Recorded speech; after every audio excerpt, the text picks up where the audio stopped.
श्री रामकृष्ण देव के उपदेश वचनामृत पृष्ठ क्रमांक 367 परिच्छेद 61 दक्षिणेश्वर मंदिर में भक्तों के साथ अध्यात्म रामायण। आज अगहन की पूर्णिमा और संक्रांति है। दिन शुक्रवार 14 दिसंबर 1883 दिन के 9 बजे होंगे। श्री रामकृष्ण अपने कमरे के दरवाजे के पास दक्षिण पूर्व के बरामदे में खड़े हैं। पास ही रामलाल खड़े हैं। राखाल और लाटू भी कहीं इधर उधर पास ही थे। मणि ने आकर भूमिष्ठ हो प्रणाम किया। श्री रामकृष्ण ने कहा, आ गए? अच्छा हुआ, आज दिन भी अच्छा है। मणि कुछ दिन श्री रामकृष्ण के पास रहेंगे, साधना करेंगे।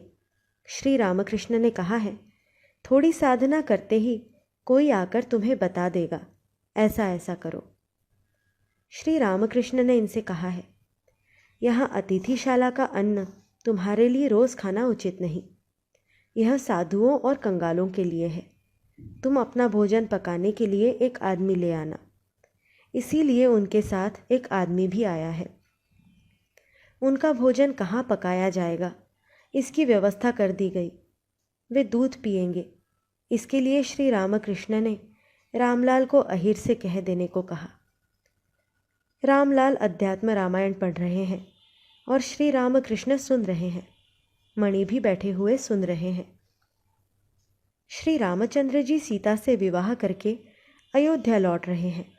रास्ते में परशुराम से भेंट हुई। श्री रामचंद्र ने शिव का धनुष तोड़ डाला है। यह सुनकर परशुराम रास्ते में बड़ा गुलक पाड़ा मचाने लगे।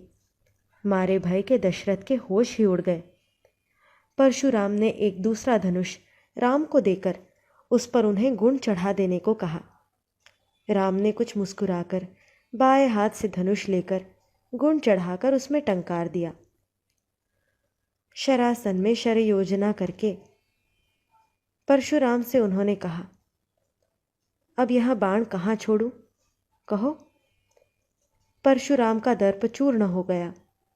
वे श्री रामचंद्र को परब्रह्म कहकर उनकी स्तुति करने लगे। परशुराम की स्तुति सुनते ही सुनते श्री रामकृष्ण को भावावेश हो गया। रह रहकर राम राम नाम का मधुर स्वर में उच्चारण कर रहे हैं। श्री रामकृष्ण रामलाल से, जरा गुह निषाद की कथा तो सुनाओ। रामलाल भक्तमाल से सुनाते रहे। श्री रामचंद्र जब पिता की सत्य रक्षा के लिए वन गए थे, तब उन्हें देखकर निषाद राज को बड़ा आश्चर्य हुआ। उनके नेत्रों से अश्रु की धारा बहने लगी।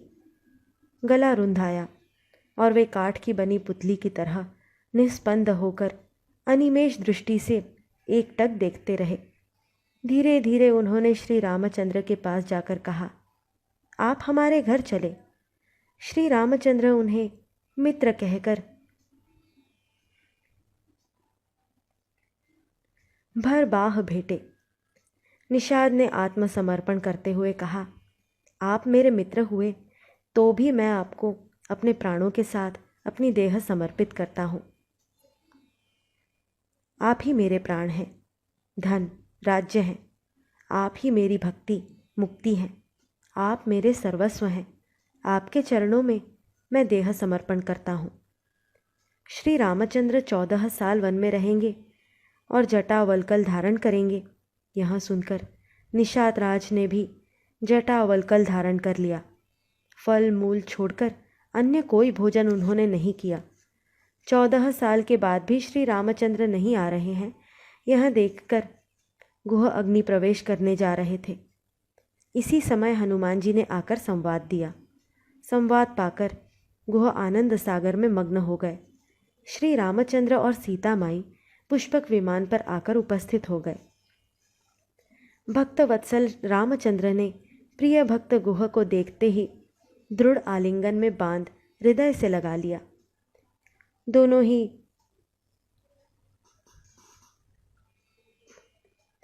दोनों की देह आंसुओं से तर हो गई।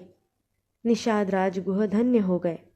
चारों ओर उनका जय जयकार होने लगा। भोजन के बाद श्री रामकृष्ण थोड़ा आराम कर रहे हैं। मास्टर पास बैठे हुए हैं। इसी समय श्याम डॉक्टर तथा और भी कुछ आदमी आए। श्री रामकृष्ण उठकर बैठ गए और बातचीत करने लगे। श्री रामकृष्ण, बात यह नहीं कि कर्म बराबर करते ही जाना पड़े। ईश्वर लाभ हो जाने पर कर्म फिर नहीं रह जाते। फल होने पर फूल आप ही झड़ जाते हैं। जिसे ईश्वर प्राप्ति हो जाती है उसके लिए संध्यादि कर्म नहीं रह जाते। संध्या गायत्री में लीन हो जाती है तब गायत्री जपने से ही काम हो जाता है और गायत्री का लय ओमकार में हो जाता है। तब गायत्री जपने की भी आवश्यकता नहीं रह जाती, तब केवल ओम कहने से ही हो जाता है। संध्यादि कर्म कब तक है? जब तक हरिनाम या राम नाम में पुलक न हो, अश्रुधारा न बहे। धन के लिए या मुकदमा जीतने के लिए पूजा आदि कर्म करना अच्छा नहीं। एक भक्त, धन की चेष्टा तो मैं देखता हूँ सभी करते हैं। केशव सेन को ही देखिए, किस तरह महाराजा के साथ उन्होंने अपनी लड़की का विवाह किया। श्री रामकृष्ण, केशव की बात दूसरी है। जो यथार्थ भक्त है वह अगर चेष्टा न भी करे तो भी ईश्वर उसके लिए सब कुछ जुटा देते हैं। जो ठीक ठीक राजा का लड़का है वह मुशाहरा पाता है। वकील आदि की बात मैं नहीं कहता, जो मेहनत करके दूसरों की दासता करके रुपया कमाते हैं। मैं कहता हूँ ठीक राजा का लड़का। जिसे कोई कामना नहीं है वह रुपया पैसा नहीं चाहता। रुपया उसके पास आप ही आता है। गीता में है यदृच्छा लाभ। जो सद ब्राह्मण है, जिसे कोई कामना नहीं है, वह चमार के यहाँ का भी सीधा ले सकता है। यदृच्छा लाभ, वह कामना नहीं करता, उसके पास प्राप्ति आप ही आती है। एक भक्त, अच्छा महाराज, संसार में किस तरह रहना चाहिए? श्री रामकृष्ण, पांकाल मछली की तरह रहना चाहिए। संसार से दूर निर्जन में जाकर कभी कभी ईश्वर चिंतन करने पर उनमें भक्ति होती है, तब निर्लिप्त होकर संसार में रह सकोगे। पांकाल मछली कीच के भीतर रहती है, फिर भी कीच उसकी देह में नहीं लगता। इस तरह का आदमी अनासक्त होकर संसार में रहता है। श्री रामकृष्ण देख रहे हैं। मणि एकाग्र चित्त से उनकी सब बातें सुन रहे हैं। श्री रामकृष्ण मणि को देखकर, तीव्र वैराग्य होने से लोग ईश्वर को पाते हैं। जिसे तीव्र वैराग्य होता है उसे जान पड़ता है संसार दावाग्नि की तरह है, जल रहा है।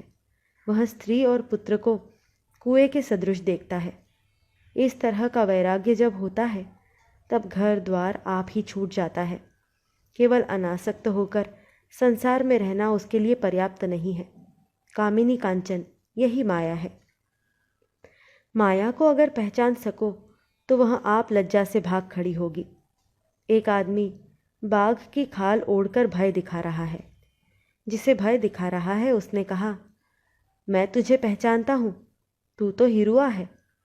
तब वह हंसकर चला गया और किसी दूसरे को भय दिखाने लगा।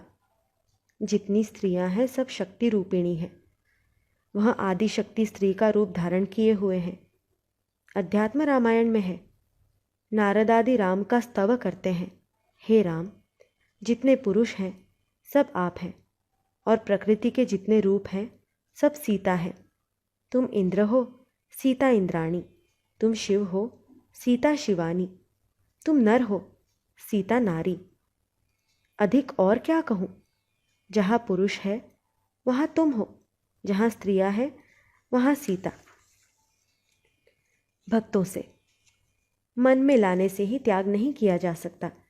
प्रारब्ध, संस्कार ये सभी हैं। एक राजा से किसी योगी ने कहा, तुम मेरे पास बैठकर परमात्मा का चिंतन करो।